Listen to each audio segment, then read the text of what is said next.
for me. Blood in my dog and I can't see. I'm trying to be what I'm destined to be. And niggas trying to take my life away. I put a hole in a nigga for fucking. What's up, YouTube? Time to get back on the Pandem R33. And I have got a new set of Silver's coilovers to put on. You can see I got a lot of the body kit mounted. I'll show you what I got done so far. Front bumper's pretty much mounted. Front lip is mounted. Still got to do the under tray. Side skirts, I just have temporarily one fastener on each end, just so I could see where I needed to cut the front fender. And then rear quarters, I have just a couple fasteners in it, again, just so I could see where I need to start chopping. And rear aprons are fastened on, so that way they can start forming to the vehicle. I am gonna get to chopping this rear quarter panel in this video, but I'm gonna start out with installing these brand new Silver's Neo Max coilovers.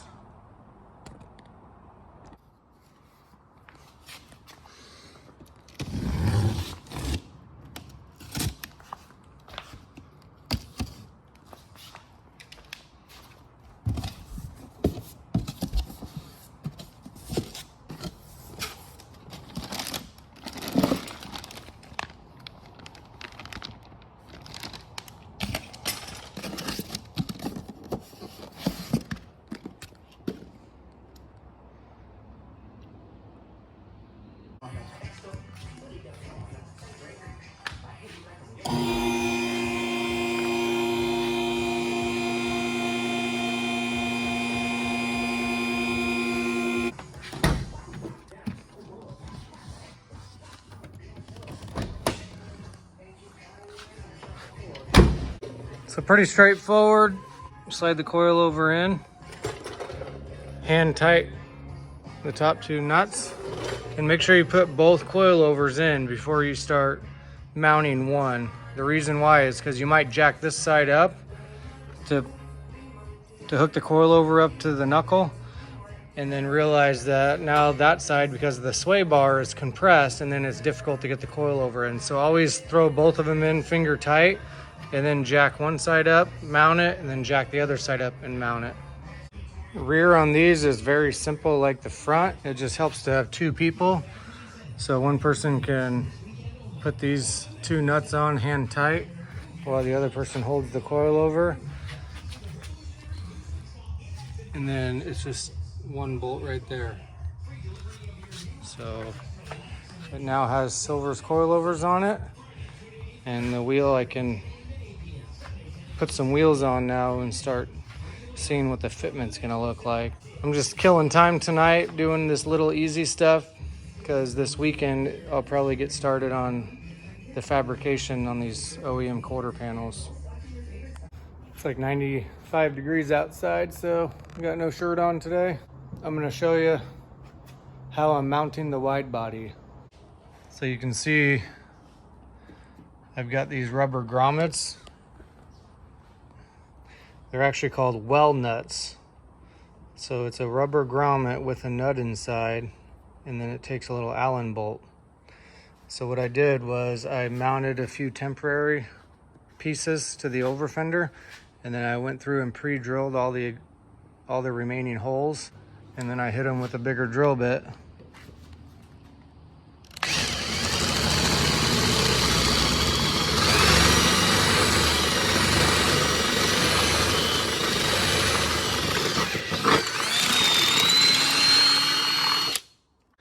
And then you want a snug fit so that the rubber piece doesn't spin freely in there. And then you insert the weld nut, nice and snug. And then you back the Allen out, and it's good. Even if it spins a little bit, it's okay, because all you gotta do is put some pressure on the over fender around it as you tighten the bolt, and it'll sink the rubber in from the backside. I haven't used these anywhere before. You can see I got actual nut certs on the S14 with some Allen bolts. I've also used riv nuts, I've used plastic riv nuts. I've kind of used everything, but I watched a couple videos on how other people mount, and I saw somebody use these, and I thought, oh, might as well give these a try, because a riv nut, you get it in there, and then if for some reason that riv nut breaks free and starts spinning, you're kind of screwed. It kind of makes a mess of the metal on the body to get it out and put a new one back in. So these are kind of nice. If one ever rips or breaks, I can just pop it out and pop a new one in, and it'll be good. Clearly I'm doing a terrible job filming this stuff. Here's the OEM quarter panel, and you can see where I cut it. So it's gonna be that much higher, which almost goes to the flat spot. The flat spot is pretty much this body line, so it's just barely below the flat spot. I think that's gonna give me plenty of room.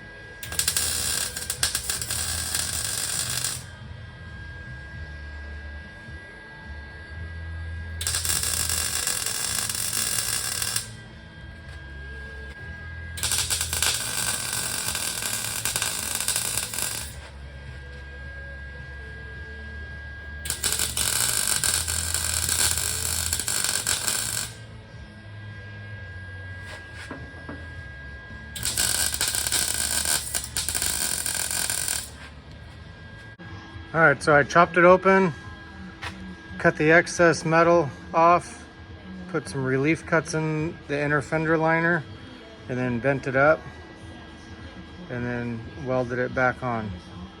So now I just need to chop off the excess outside the welds, and then grind it a little bit so that you don't cut your fingers and arms on it if you rub up against it, and then put some black paint on it so it doesn't rust.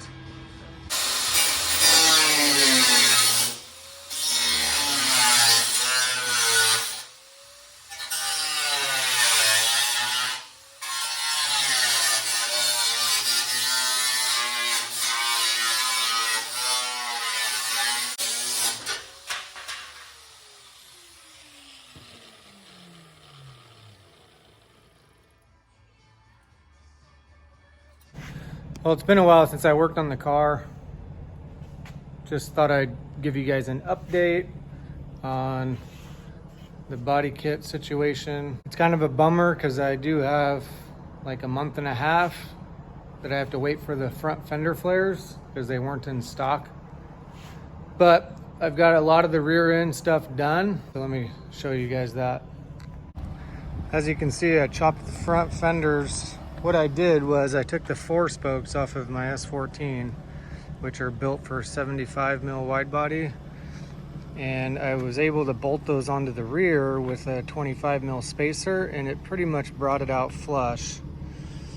And then I put the fronts on, and they poked out quite a bit, and I just wanted to get an idea of how much to cut for this ride height based on the front bumper clearance, and then to see if I needed to do any clearancing for the harness and the firewall and the front engine bay tubs.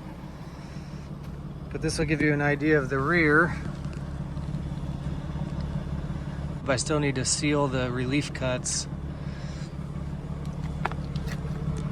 And I do have these bolted together for now, but I think what I'm gonna do is end up cutting the body right at the seam, and then I think I'm gonna put a metal tray coming out from the body and then maybe triangulate it.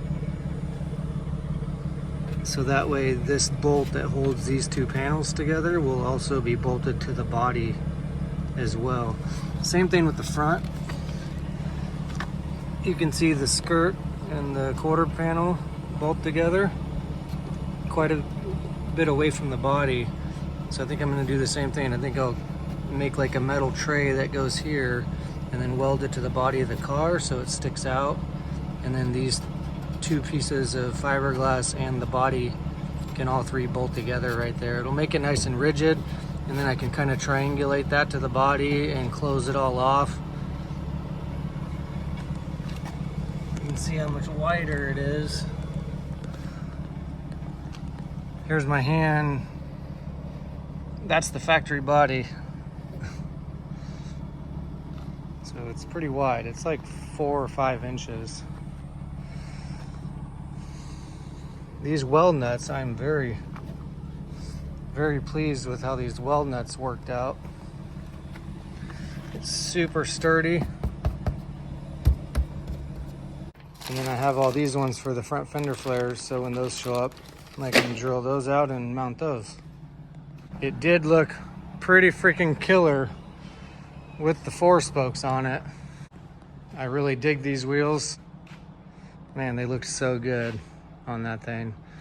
But instead of using those on it, I do have a set of 18-inch Gartmeyer faces. I've had these for about a year. Got them for a good deal because they had pretty crappy lips and barrels on them. So I just took the hardware off and chucked the lips and barrels in the garbage and kept the faces. And these faces, all 4 are high disc, so they clear the Z32 front brakes. So I can simply bolt them on. Once I get the front fender flares, I can bolt the faces on and just pull my measurement for the front and rear lips. And then they're gonna be so big, I'll probably just go with that lip size that I need. And then whatever the smallest barrel size is, which will be like a 3 or 4 inch barrel. So the wheels will be mostly lip. The rears are probably gonna be like an 8-inch. Fronts, I'm guessing, will be like a 6.5. I know it's been a while since we've done a PARC update video, but I do wanna give you guys an update on what's been going on. Not the best news. Chris needs some time to process the latest decision, get with the lawyer, and kind of come up with a plan B on how to tackle the situation and possibly resubmit everything. The county did come back a few days ago with a denial. There's a big, long, 20-page document that they released for the denial, and I read through most of it. They basically stated that PARC failed to provide adequate information, that adding full-size cars, aka drift events, to the facility as an allowance would be a greater impact on the surrounding environment than what he's already allowed to do.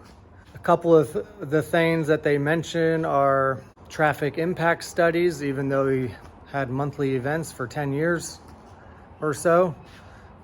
There was no greater impact on the surrounding traffic compared to the normal traffic, but they didn't consider that to be a technical traffic study, even though you can't get a better study than 10 years, 10 times 12, 120 events or more.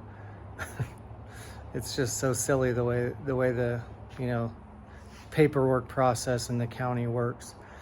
The lady that was representing the county in the case seemed to be unfairly biased during the process, during the court hearing with the lawyer and Chris, as far as her opinions on what drifting was and what Chris was asking to do and what he was submitting.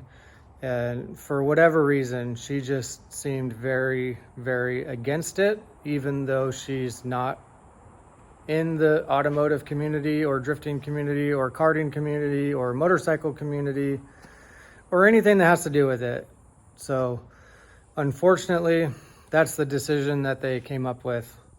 So as we stand right now, PARC is not allowed to have drift events, but do know that Chris is still fighting.